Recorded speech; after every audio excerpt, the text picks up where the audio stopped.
नमस्कार दोस्तों, स्वागत है आपका आरपीएससी गुरुजी यूट्यूब चैनल पर।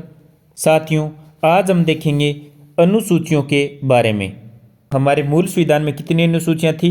8। और वर्तमान में कितनी हैं? 12। तो कितनी अनुसूचियां हैं वो ऐड हो गई? 4। कौन सी?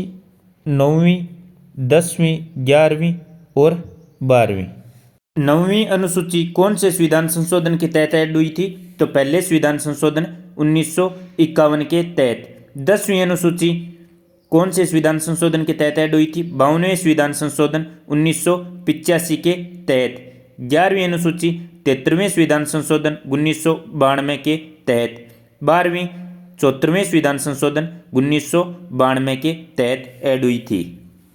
अब साथियों, एक एक करके अनुसूची का नाम देखेंगे और उसमें क्या है ये देखेंगे। तो पहली अनुसूची में क्या है?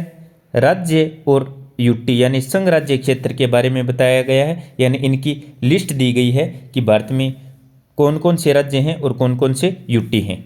दूसरी अनुसूची में क्या है दोस्तों? वेतन भत्ते हैं। किन किन के? राष्ट्रपति और राज्य के राज्यपालों के, लोकसभा के अध्यक्ष उपाध्यक्ष के, राज्यसभा के सभापति उपसभापति के, राज्य विधानसभा के अध्यक्ष उपाध्यक्ष के, विधान परिषद के सभापति उपसभापति के, उच्चतम न्यायालय तथा उच्च न्यायालय के न्यायाधीशों के, तो भारत के नियंत्रक एवं महालेखा परीक्षक के। यानी जब तक संसद विधि द्वारा इनके वेतन भत्ते नहीं बनाती तब तक इन्हें वेतन भत्ते किन के अनुसार मिलेंगे? दूसरी अनुसूची के अनुसार।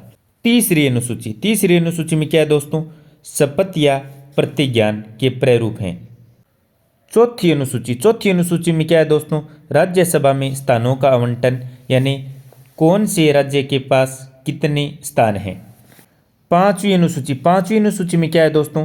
अनुसूचित क्षेत्रों और अनुसूचित जनजातियों के प्रशासन और नियंत्रण के बारे में उपबंध, यानी SC ST के प्रशासन और नियंत्रण के बारे में उपबंध कौन सी अनुसूची में है? 5वीं अनुसूची में। छठी अनुसूची में क्या है दोस्तों? असम, मेघालय, त्रिपुरा, मिजोरम राज्यों के जनजाति क्षेत्रों के प्रशासन के बारे में उपबंध। 7वीं अनुसूची में क्या है दोस्तों? 7वीं अनुसूची में संघ सूची, राज्य सूची और समवर्ती सूची के विषय दिए गए हैं।